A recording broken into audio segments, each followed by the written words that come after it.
So now we are going to start the chapter from class 10th, जिसका नाम क्या है? जनन की प्रक्रिया. हिंदी में क्या बोलते हैं?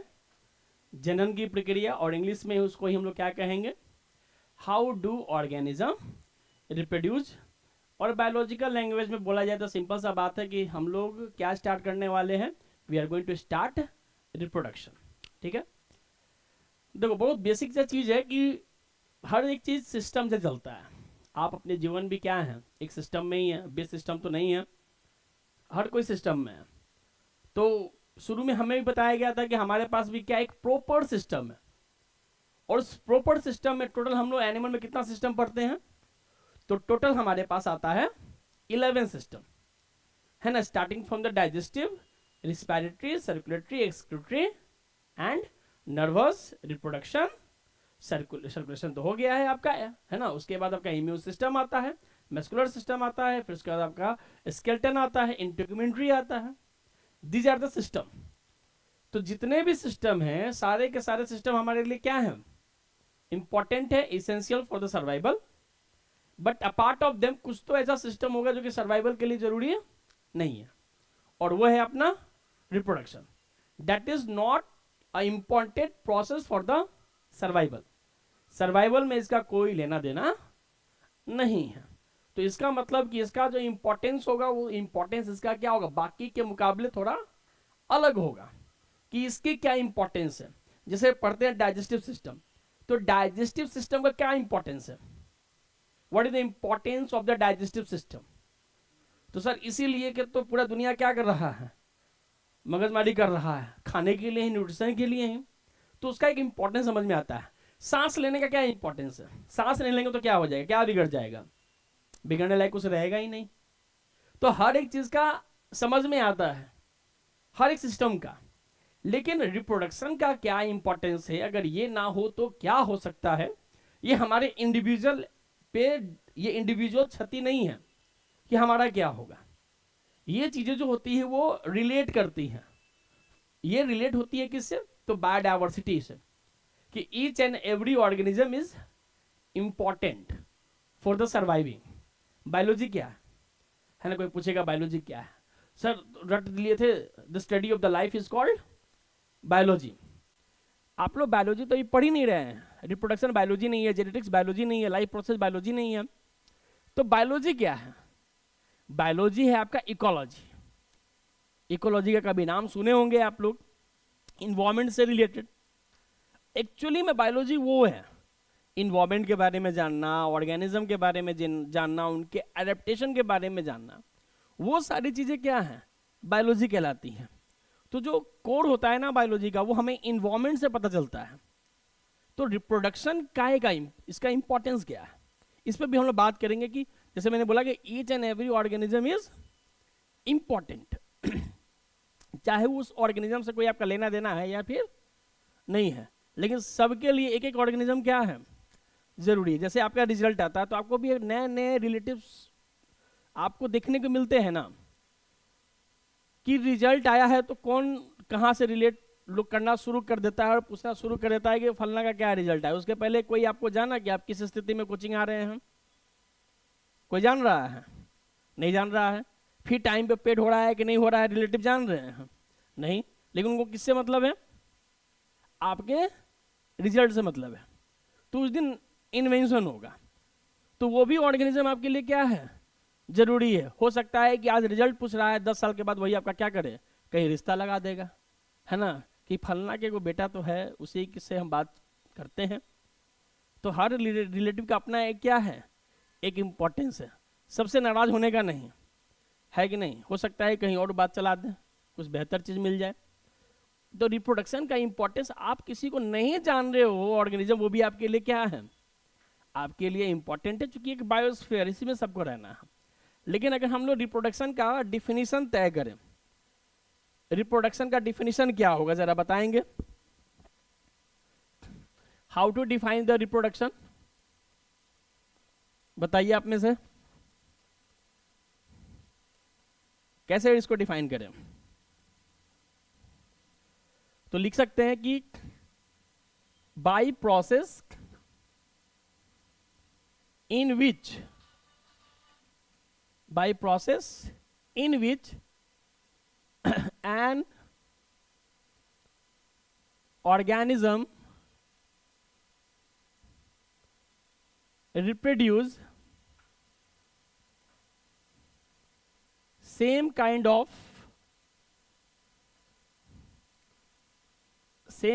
of progeny, या फिर उसको क्या लिख सकते हैं हम लोग, सेम काइंड, है ना.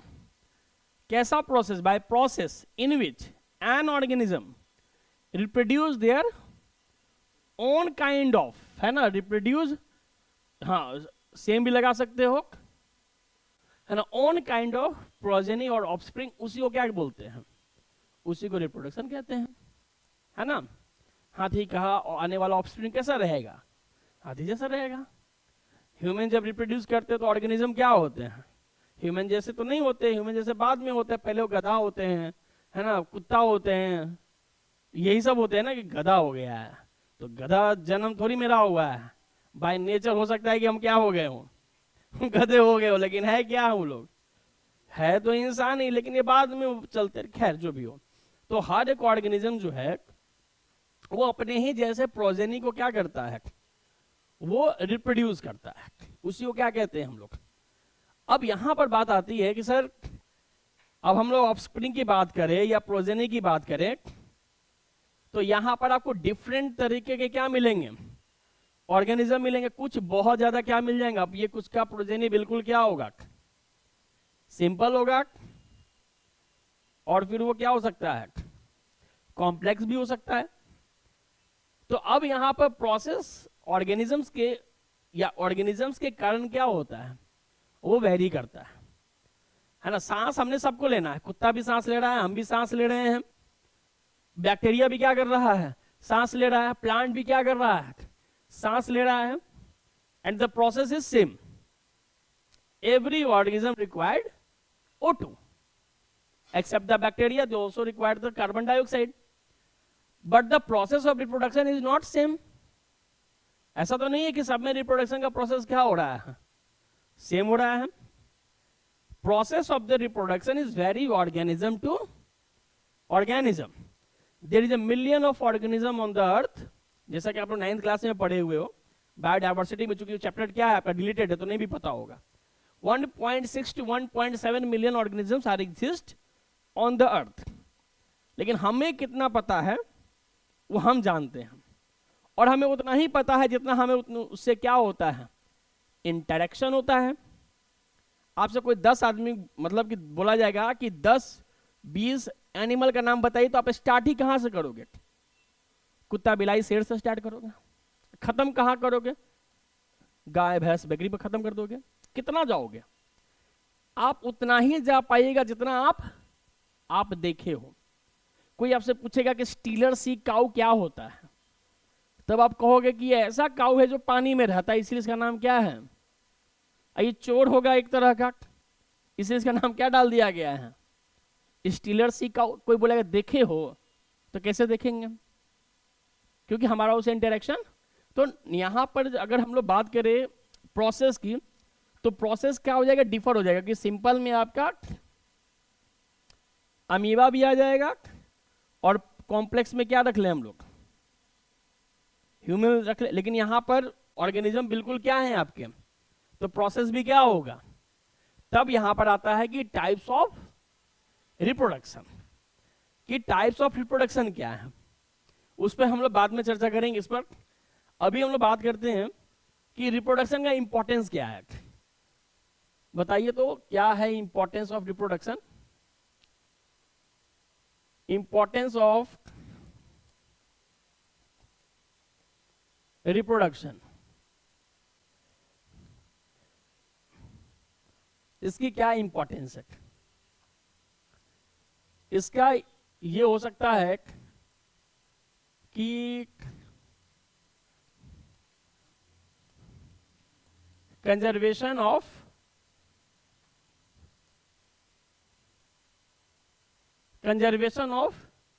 स्पीसीज. कंजर्वेशन ऑफ स्पीसीज का मतलब क्या होता है, what do you mean by the conserve. Conserve का मतलब क्या होता है. एक और हम लिखते हैं यहां पर, दूसरा, प्रिजर्वेशन ऑफ स्पीसीज। दोनों में क्या अंतर है? Conservation and the preservation of the species. क्या मतलब है दोनों का? प्रिजर्व का मतलब क्या होता है? बचाना, अच्छे से रखना। तो कंजर्व का मतलब क्या होता है? उसका मतलब भी वही है कि उसको भी क्या करना, अच्छे तरीके से बचा के रखना। ठीक है, देखिए, preservation of species, conservation of species. एक और पॉइंट लिखते हैं हम लोग, इवोल्यूशन, और ये जो सबसे इंपॉर्टेंट है, कंटिन्यूटी ऑफ लाइफ। तो कंजर्वेशन और प्रिजर्वेशन दोनों क्या हो जाएगा? दोनों सेम हो जाएगा। किसी भी ऑर्गेनिज्म को कंजर्व करना है तो सबसे बेहतर तरीका क्या है? क्या करना सबसे बेहतर तरीका? उसको रिप्रोड्यूस कराएंगे ना, तभी तो उसका नंबर क्या होगा, बढ़ेगा। जो ऑर्गेनिज्म इंडेंजर्ड में है, इंडेंजर्ड इन द सेंस, जैसे ही आप एक जम्हाई लीजिएगा तो क्या हो जाएगा, वो खत्म हो जाएगा। मतलब इंडेंजर्ड में लोगों का ध्यान क्या है, उसी पर है। और वो इंडेंजर्ड इसलिए है क्योंकि आप अपने लाइफ को एक नया मुकाम देना चाह रहे हैं कि गुच्ची का कम से कम 30-40 हजार, 2-3 लाख का क्या होना चाहिए, बैग होना चाहिए, कपड़ा होना चाहिए, है ना, क्योंकि लेदर का क्वालिटी। तो ये लेदर कहाँ से आएगा? हम लोग चमड़ी से तो नहीं बनेगा, लेकिन उनसे ही बन रहा है, जो बेचारे धीरे धीरे कहाँ जा रहे हैं, इंडेंजर्ड। इंपॉर्टेंस ऑफ रिप्रोडक्शन में कि सबसे पहले ऑर्गेनिज्म को क्या किया जाए, उनको कंजर्व किया जाए। क्योंकि कंटिन्यूटी अब लगातार क्या हो रहा है, लॉस ऑफ कंजर्वेशन चल रहा है। आपको पता भी नहीं है। एक बहुत अच्छे इकोलॉजिस्ट, इकोलॉजिस्ट समझते हो क्या है? क्या इकोलॉजिस्ट कौन होते हैं? दो स्टडी अबाउट द इकोलॉजी, है ना। हमारा जो धरती चल रहा है यही इकोलॉजिस्ट लोगों के कारण चल रहा है। आप एक बाबा को देखते होंगे, श्री श्री सदगुरु, है ना, रॉयल एनफील्ड लेके घूमते रहते हैं। आपको लगता है कि बुढ़ापा में भी सर क्या कर रहे हैं, लेकिन उनका मोटिव देखो कि वो कर क्या रहे हैं। उन्होंने एक बीड़ा उठाए हुए है कि सॉइल को क्या करना है, उसको पॉल्यूट फ्री करना है। लेकिन आपके जीवन में उससे क्या फर्क पड़ रहा है? कोई फर्क पड़ रहा है? आप क्या कर रहे हैं सॉइल के लिए? कुछ नहीं कर रहे हैं। क्या आपकी जिम्मेदारी और हमारी जिम्मेदारी नहीं है? ये है, लेकिन हम लोग इसे इंटरेक्ट नहीं है। लेकिन वो इंसान अपने सॉइल को बचाने के पीछे लगा हुआ, क्योंकि सॉइल एक ऐसा चीज है जो अमीरी और गरीबी नहीं देखता है। इसी सॉइल पर फूड को क्या किया जा रहा है, हार्वेस्ट किया जा रहा है।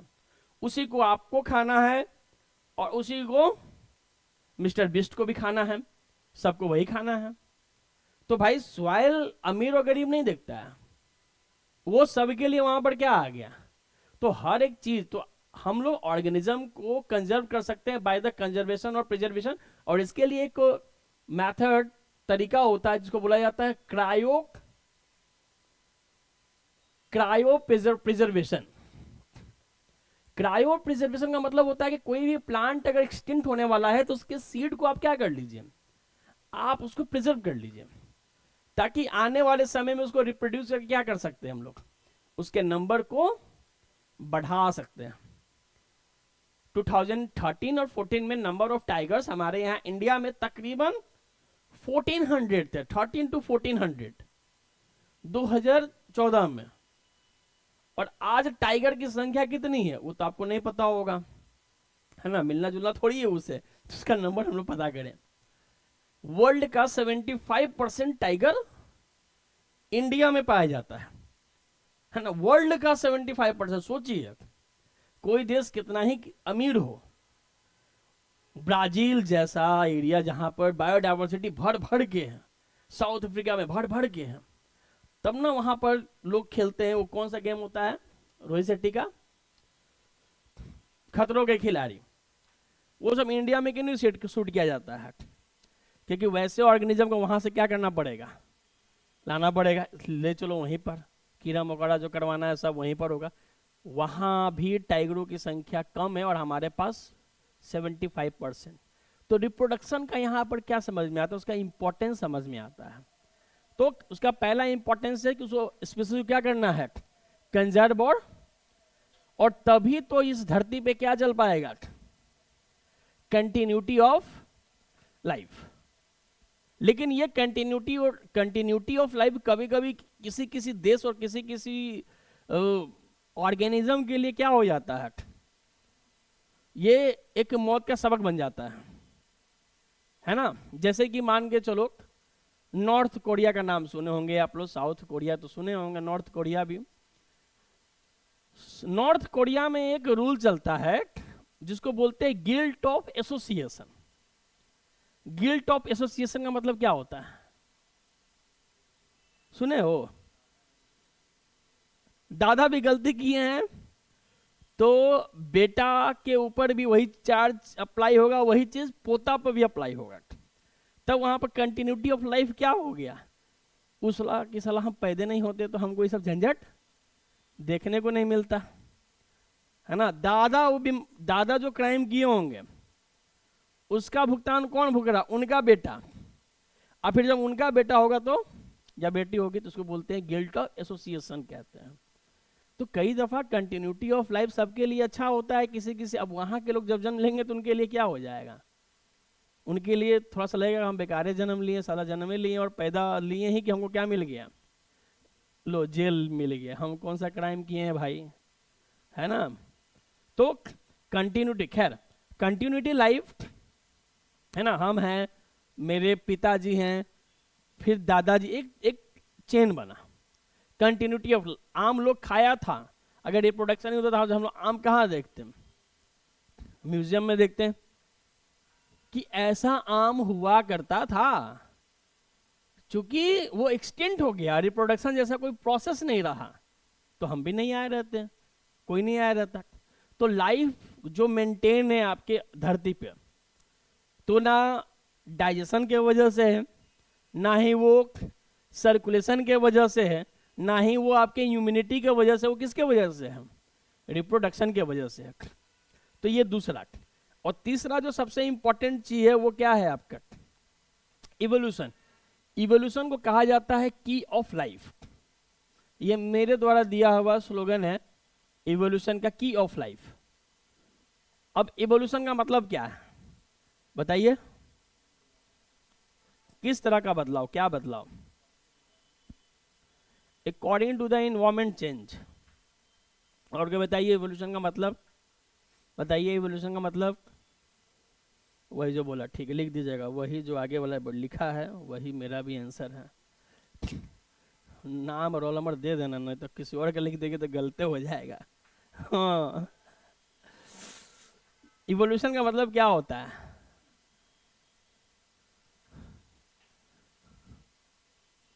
बदलाव, है ना, इवॉल्व जिसको हम लोग बोलते हैं। इवोल्यूशन पे थोड़ा सा हम लोग को पढ़ना चाहिए। इवोल्यूशन,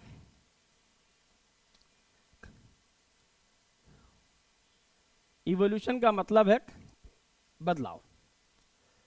और बदलाव जो होता है वो क्या होगा, एक it not targeted the single species. Evolution is not for the single species. Evolution targeted, किसको टारगेट करता है, इवोल्यूशन टारगेट पॉपुलेशन। हमने ये क्यों कहा कि इवोल्यूशन एक सिंगल स्पीसीज के लिए नहीं है, ये जब भी टारगेट करेगा तो ये किसको टारगेट करेगा, एक पूरे पॉपुलेशन को। मतलब कि जो बदलाव आएगा तो वो बदलाव कोई एक ऑर्गेनिज्म में नहीं होगा, वो बदलाव हमने सारे ऑर्गेनिज्म में देखना है, सब में। अगर इवोल्यूशन जब शुरू होगी तो ये टारगेटेड द पॉपुलेशन। ऐसा नहीं कि मैं जब जन्म हुआ होगा, मतलब जब हम जन्म लिए होंगे तो मेरे सींग होंगे, या फिर आने वाला कोई भी ऑर्गेनिज्म होगा ह्यूमन में तो उसका सींग होगा। अगर उसका होगा तो सबका होगा। वो अकेले सींग लेकर के जन्म नहीं लेगा कि लोग उसको क्या करेंगे, चिढ़ाएंगे, हैं मेरे पास तो नहीं है ना। अगर ये होना होगा तो इस सब के साथ होगा। इसीलिए evolution is not for the single species, is for the. और मैंने क्यों लिखा की ऑफ लाइफ, इसका मतलब क्या है, की ऑफ लाइफ का मतलब क्या है, तो कैसे, वो तो पता है कि लिखती हैं तो बहुत जरूरी है, लेकिन एज एग्जाम्पल कैसे समझाएंगे।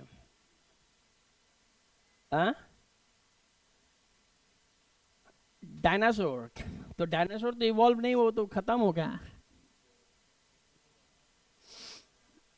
उसमें चेंज नहीं हुआ, बदलाव नहीं हुआ, तो समय नहीं था, कहाँ से बदलाव होता, तुरंत तो आग, हम क्या बोलते हैं, आग वाला पत्थर बोले हमारे चेंज हो गए भाई रुक जाओ, चलो गायब हो गया। Evolution is a long time course, it take the millions of the years. वो क्लासमेट में जो आता था एक चित्र की, पहले हम लोग क्या थे, बूढ़ी अम्मा थे, फिर धीरे धीरे धीरे धीरे हम लोग क्या हुए हैं, तो पेज पलटे हो तब ना तुरंत दिख गया, लेकिन 90 डिग्री से 180 आने में क्या लग गया, it takes the millions of years. तो evolution is not word the short course, it is the long term course, and evolution is the key of life. इसका मतलब कि आपको सरवाइव करना है तो आपके बॉडी में, and you have to evolve. Class का मॉनिटर बना दिया गया आपको 10th क्लास में, और पूरे लाइफ आप अपने दोस्तों के साथ वैसे ही बिहेव कर रहे हैं कि I am the monitor of class 10th। भाई वो अलग दुनिया था, आज की दुनिया क्या है, ये अलग है, वहां से बाहर निकलो। लेकिन बहुत लोग उससे बाहर नहीं निकल पाते हैं। आए दिन आप रील देख रहे हैं कि जब शादी, अभी हाल में एक रील फेमस हुआ है कि एक शिक्षक की शादी है, उसने क्या लिख दिया है ना, बीपीएससी शिक्षक अपने शादी में, ताकि लोग उसको थोड़ा वेटेज देंगे कि टीचर है, लेकिन टीचर किसके थ्रू, बीपीएससी के थ्रू, है ना। इससे बाहर निकलना ही क्या है, इवोल्यूशन है। इन सब चीज से बाहर निकलना ही इवोल्यूशन है, कि जो थॉट था उस थॉट में आप क्या लाइए, आप चेंज लाइए। आपको जिंदगी भर आपको अपने घर में नहीं रहना है ना। नखरे कौन उठाते हैं, घर वाले लोग। आज बैगन का सब्जी नहीं बना है तो मुंह बना लिए, छेमी डाल दिया गया तो मुंह बना लिए, खिचड़ी बन गया तो नाक दबा करके गलियारे में घूम रहे हो कि साला घर में क्या बना दिया, कौन बीमार है भाई, है ना। लेकिन जैसे ही आप कमाने के लिए बाहर जाइएगा तो यही चीज आपको फिर क्या हो जाएगा, अच्छा लगेगा। आप इसी चीज को अडेप्ट कीजिएगा। अगर आप अडेप्ट कर लिए तो बहुत अच्छा, लेकिन आपका नखरा आप वहां भी चल रहा है तो ये नखरे बस 2-4 दिन चलेंगे, फिर अगला दिन, 1 सप्ताह, 10 दिन के बाद आप कहाँ एडमिट हो जाइएगा। तो समय के साथ हमें क्या होना चाहिए, हमें चेंज होना चाहिए। अगर आपको हार्श कंडीशन मिले, अगर 45 डिग्री सेल्सियस है तो भी आप क्या कीजिए, आप आराम से रहिए। और आपको अगर माइनस डिग्री भी मिल जाए तो भी, that is the key of life. The Charles Darwin state that अगर कोई ऑर्गेनिज्म अपने आप को चेंज नहीं होगा तो वो क्या हो जाएगा। कोरोना आया तो हम लोग अपने आप को क्या किए, चेंज किए, कि हम लोग नहीं, हम लोग उसी रुतबे में चल रहे थे कि कोरोना होगा अपने घर का, हम तो ह्यूमन हैं, है ना। लेकिन हम लोग क्या किए, अपने आप को चेंज किए। That is called the evolution, and the evolution comes from the reproduction.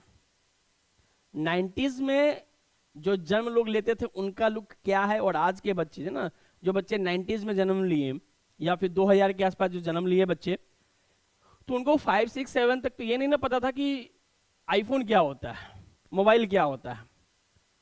आज तो बच्चा जन्म लिया, जन्म लेने के बाद थोड़ा सा उसमें ये समझ में आया कि यार फादर और जो मदर बहुत बोरिंग इंसान है, मोबाइल लाओ इधर, इनसे बेहतर तो क्या मिल रहा है, रील्स। अब बच्चा रील्स देना क्या कर, आप सोचिए कि आप उस एज में क्या कर रहे थे।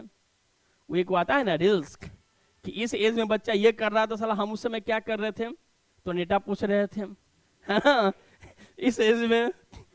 और आज का बच्चा क्या कर रहा है, डाटी, हाँ आज के बच्चा डेटा यूज कर रहा है ना। 90s के बच्चे उस समय नेटा यूज कर रहे थे। इसको बोलते हैं course of evolution, and that is comes from the reproduction. उस दिन में मैंने कहा था कि द मोस्ट एडवांस ऑर्गेनिज्म वही हो सकता है जो अपने नंबर ऑफ स्पीसीज को क्या करे, वो इवॉल्व करता जाए। तो मैंने क्या बोला कि बैक्टीरिया क्या है भाई, bacteria most metabolic organism on the अर्थ। क्योंकि आप जब 1 घंटे के क्लास लेक्चर ले रहे हो तो उसके कितने जनरेशन आ जाएंगे, 3 जनरेशन आ जाएंगे। Life span only for the 20 minutes, 20 minute का उसका लाइफ साइकिल है। जन्म लिया, बड़ा हुआ, रिप्रोड्यूस हुआ, खत्म हो गया। तो अपने 1 घंटा का क्लास किया तो 3 जनरेशन आ गया। 6 घंटे का क्लास स्कूल में किए तो कितना जनरेशन आ गया, 6 3 18। हमारे 18 जनरेशन आने में कितना समय लगेगा, how much it takes the time. अगर वो 70 साल भी कोई इंसान जिंदा रहता है तो 18 आते आते तो कितनी सदियां बीत जाएंगे। क्योंकि हमारे यहां यानी कि ह्यूमन जो है, जिसका जितना ज्यादा लाइफ स्पैन उतना ही कम वो क्या होगा, डेवलप होगा। और जिसका जितना जल्दी जल्दी रिप्रोडक्शन होगा, क्योंकि नए नए इन्वायरमेंट को तुरंत क्या कर रहा है, वो अडेप्ट कर रहा है।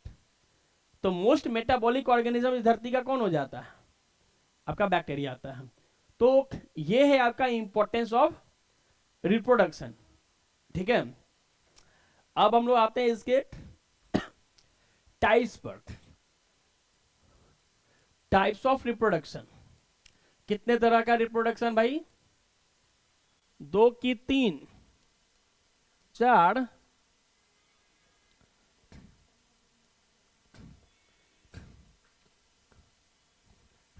कितने तरह का,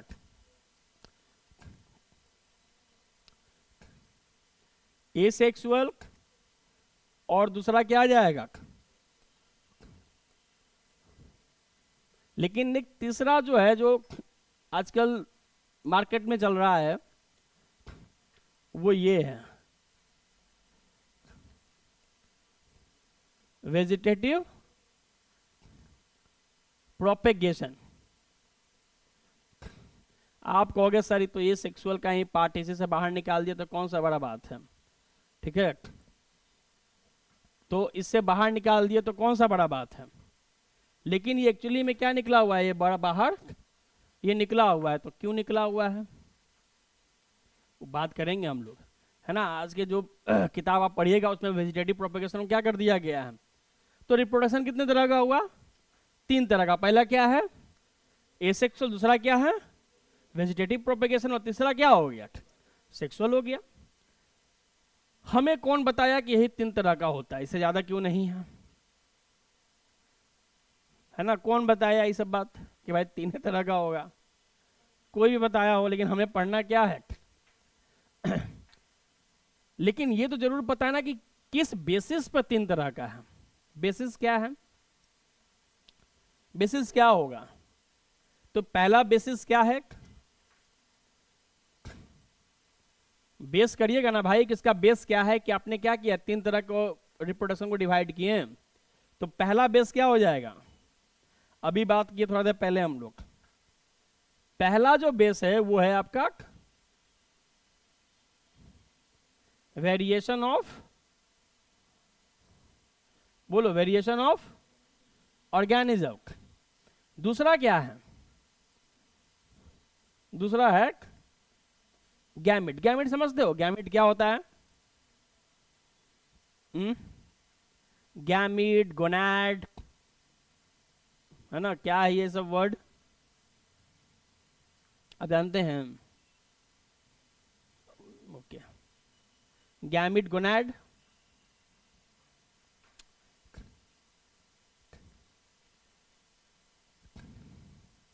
गैमिट, ऐसा एरो इधर ही करते हैं, गोनाड्स, गैमिट, गोनाड्स, गोनाड से क्या हो जाएगा, सेक्स सेल, अगर मेल है और फीमेल है तो, मेल है तो टेस्टिस, ओवरी, फीमेल है तो टेस्टिस से क्या बनेगा, स्पर्म, और ओवरी से ओवा। तो गैमेट के बेसिस पे हम लोग क्या करते हैं, ए सेक्सुअल और सेक्सुअल को क्या करते हैं, इसका मतलब ये हो गया कि those who have lack the gamete is called, क्योंकि ए का मतलब क्या होता है, ए का मतलब होता है एब्सेंट, किसी भी वर्ड के आगे ए लगा हुआ मतलब कि क्या है, वो चीजें एब्सेंट है।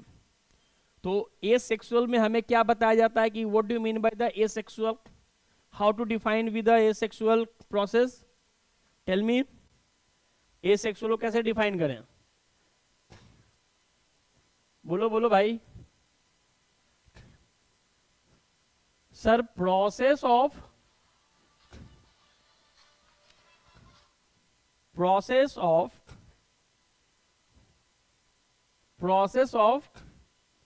reproduction in which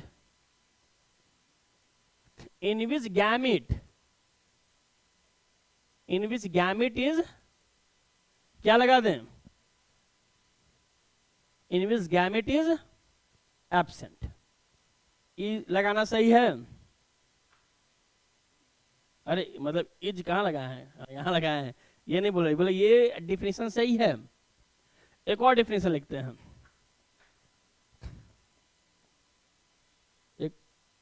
एक और डिफिनेशन लिखते हैं,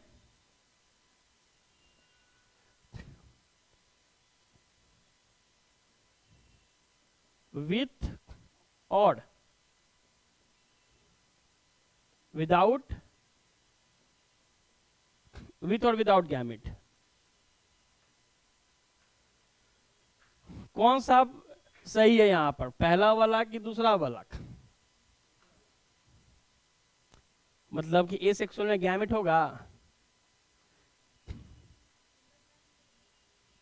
क्या, ओके, तो सिंगल पेरेंट के पास गैमेट होगा कि नहीं होगा, कैसे पता कि उसके पास होगा ही गैमेट, तो अमीबा के पास स्पर्म है कि ओवा है, तेरी ना, ना ऐसा नहीं है, ऐसा नहीं है, ऐसा ही है, अमीबा आता है बाइनरी फिजन में, तो सिंगल पेरेंट है तो उनके पास कौन सा गैमेट है, मेल है कि फीमेल है, कैसे पता चलेगा, नहीं पता चलेगा, तो फिर तो कैसे पता कि यही सही होगा, कि गैमेट होगा कि नहीं होगा।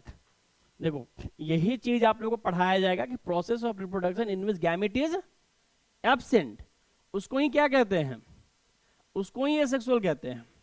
लेकिन ये भी पढ़ना है कि विथ और विदाउट गैमेट उसको क्या बोलते हैं हम लोग, उसको एसेक्सुअल कहते हैं। लेकिन इसको क्या करना पड़ेगा, इसको एक्सप्लेन करना होगा कि how can we say that bacteria में कौन सा गैमेट है, स्पर्म की ओवा की ओवरी, क्या वो तो नहीं ना पता है, वो तो यूनिसेलुलर ऑर्गेनिज्म है, एंड द यूनिसेलुलर ऑर्गेनिज्म उनके सिंगल पेरेंट है, सिंगल पेरेंट से वो क्या हो रहा है, रिप्रोड्यूस हो रहा है। दोनों ही डिफिनीशन अपने जगह पर क्या है, सही है, ठीक है। एक समय का क्वेश्चन था, and the question is bacteria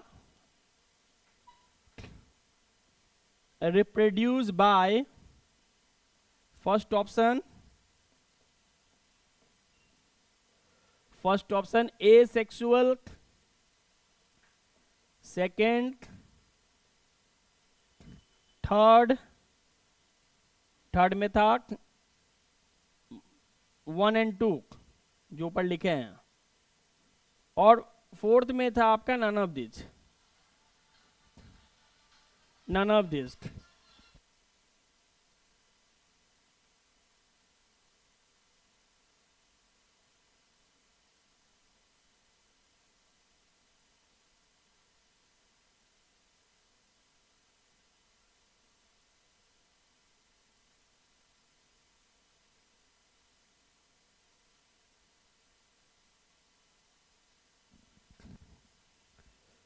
क्या होगा इसका आंसर?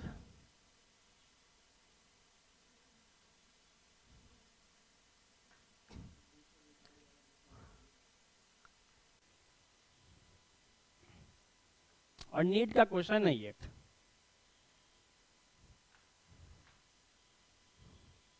बताओ क्या लगाएंगे ऑप्शन? बैक्टीरिया अगर यूनिसेलुलर ऑर्गेनिज्म है तो उसके पास तो गैमेट तो होगा नहीं, लेकिन हमने क्या कहा कि ये भी डिफिनेशन सही है, ये भी डिफिनेशन सही है, मतलब कि उनके पास गैमेट हो भी सकता है और गैमेट नहीं भी हो सकता है। इसका जो ऑप्शन आप लगाओगे ये लगेगा कि ये ए सेक्सुअली भी रिप्रोड्यूस करेगा और साथ में सेक्सुअली भी, क्योंकि बैक्टीरिया के पास भी क्या है? गैमेट है। अभी देखो यहां पर एक चीज है जो हम लोग नहीं पढ़े हैं, और वो चीज है क्या? एक की पॉइंट हमेशा याद रखिएगा, ये सब की पॉइंट है कि रिप्रोडक्शन के लिए जब बच्चे या कोई भी ऑर्गेनिज्म जब रिप्रोड्यूस होता है तो उसके लिए इन्वायरमेंट का कंडीशन क्या होना चाहिए? There must be favourable.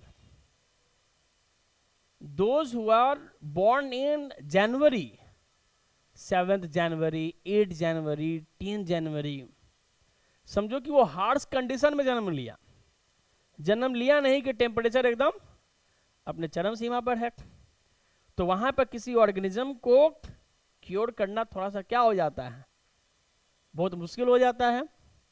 आज जो बच्चा जन्म लिया है अप्रैल में, मई में, जून में, उसे छत पर फेंक दीजिए, पड़ा रहेगा, है ना? क्योंकि जब धूप आएगा तो उसको क्या होना है? हम दोपहर की बात नहीं कर रहे हैं, हम सुबह की बात कर रहे हैं। लोग छोड़ नहीं देता है, काम कर रहा है, बच्चा छत पर है, तेल लग दिया गया, मार पैर हाथ क्या कर रहा है? फेंके जा रहा, हाथ में दे दिए तो कुछ ना कुछ। यही काम आप जनवरी में करके देखिए। तो हर ऑर्गेनिज्म के लिए फेवरेबल कंडीशन होना चाहिए। अब की पॉइंट ये है कि कोई भी अगर आपका सिंपल ऑर्गेनिज्म हो, कोई भी ऑर्गेनिज्म जो सिंगल पेरेंट वाले हैं, तो ये रिप्रोड्यूस करेंगे by the method of asexual, मतलब बिना गैमेट के, विदाउट गैमेट। जब कंडीशन क्या होगा? जब कंडीशन यहां पर होगा फेवरेबल, और जहां कंडीशन इन्हीं के लिए क्या हो जाएगा? अनफेवरेबल, तब ये रिप्रोड्यूस होंगे किससे? By the gamete. तो जहां पर गैमेट लगेगा वहां पर क्या हो जाएगा? सेक्सुअल। जहां पर गैमेट जाएगा, गैमेट, उनके पास गैमेट होगा, और सिंगल सेल ऑर्गेनिज्म का उनका न्यूक्लियस ही उनका क्या है? गैमेट है। जैसे ह्यूमन का मेल है तो गैमेट क्या हुआ उसका? स्पर्म हुआ। जो यूनिसेलुलर ऑर्गेनिज्म होंगे उनके न्यूक्लियस ही उसका क्या है? गैमेट है। बैक्टीरिया है तो बैक्टीरिया के पास क्या होगा? डीएनए तो होगा, न्यूक्लियस नहीं होगा, क्योंकि उस प्रोकैरियोटिक ऑर्गेनिज्म, लेकिन डीएनए तो है, तो उसका वो डीएनए ही उसका क्या है? उसका गैमेट है। समझ में आ रहा बात? उसका डीएनए उसका क्या है? गैमेट है। तो जो ऑर्गेनिज्म बिल्कुल फेवरेबल कंडीशन से रिप्रोड्यूस करेगा वो एकदम ट्रू क्या होगा? अब जब हम लोग की बात करें, या फिर जो कंडीशन, जैसे हम लोग बात करेंगे अमीबा की, तो अमीबा तो बिल्कुल क्या है? बाइनरी फिजन से ही रिप्रोड्यूस करता है। बाइनरी फिजन भी होता है और मल्टीपल फिजन भी होता है। अब ह्यूमन की बात करें, those couple who have not there offspring, तो कहीं ना कहीं आईवीएफ का मेथड यूज करते हैं, इन विट्रो फर्टिलाइजेशन। तो वहां पर तो फिजिकली इन्वॉल्व नहीं होते, गैमेट को क्या किया जाता है, गैमेट रिसीव किया जाता है, उस गैमेट को क्या करवा रहे हैं हम लोग, रिप्रोड्यूस करवा रहे हैं, फर्टिलाइज करवा रहे हैं। और ये सारी चीजें बॉडी से कहाँ हो रही है, बॉडी के बाहर हो रही हैं। तो यहां पर एक थॉट अप्लाई कर सकते हैं कि जहां पर गैमेट का फ्यूजन बॉडी के अंदर हो सकता था, अब ये चीजें कहां हो रही हैं, बॉडी के बाहर हो रही हैं। तो जो लिविंग ऑर्गेनिज्म, अगर हम लोग बात करें सिंगल पेरेंट वाले, तो जिनका कंडीशन क्या होगा, फेवरेबल, बैक्टीरिया फेवरली रिप्रोड्यूस करता है बाय द एसेक्सुअल, लेकिन अनफेवरेबल कंडीशन में वो क्या रिप्रोड्यूस करेगा। तो आते हैं टाइप्स ऑफ एसेक्सुअल, इसको खत्म करते हैं। टाइप्स ऑफ एसेक्सुअल में क्या क्या आ जाएगा, कितने तरह का टाइप्स ऑफ, 12 तरह का, 24, 1 दर्जन। तुम लोग को भेज देना चाहिए नॉर्थ कोरिया। हाँ हाँ, ऑन एयर नहीं बोल सकते उसको ना। तो पहला क्या हो जाएगा, फिजन, दूसरा हो जाएगा बर्डिंग, उसके बाद क्या आ जाएगा, फ्रेगमेंटेशन, TATION, तीसरा क्या आ जाएगा, रीजेनरेशन। भाई बहुत यूनिक डिफरेंस है फ्रेगमेंटेशन और रीजेनरेशन में। उसके बाद आ जाएगा स्पोर फॉर्मेशन, फिर बताओ क्या आ जाएगा, माइक्रो प्रोपेगेशन, जिसको हम लोग क्या बोलते हैं, टिश्यू कल्चर भी बोलते हैं हम। और स्टार मार्क के दे दे, इसी में पढ़ लेंगे हम लोग, वेजिटेटिव प्रोपेगेशन, ये भी कितने तरह का, फिजन कितने तरह का, अरे 2 से ज्यादा होता है मुन्ना। बाइनरी फिजन, उसके बाद आता है आपका मल्टीपल फिजन, फिर इसमें आता है सिंपल फिजन, फिर आता है ओब्लिक फिजन, बहुत सारा आता है, हॉरिजॉन्टल आता है। बर्डिंग में, बर्डिंग कितने तरह का, 2 तरह का, बर्डिंग 2, एक्सटर्नल, और अगला तुम लोगों को पता ही है क्या लिखोगे, इंटरनल। वेजिटेटिव प्रोपेगेशन कितने तरह का, 2 तरह का, नेचुरल और आर्टिफिशियल। नेचुरल में क्या क्या आ जाएगा, रूट, स्टेम, लीफ, ये बहुत रेयर है, लीफ। आर्टिफिशियल में क्या आ जाएगा,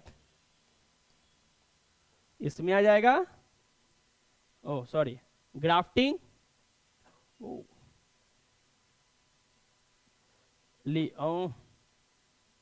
लीफ, इसमें आ जाएगा ग्राफ्टिंग,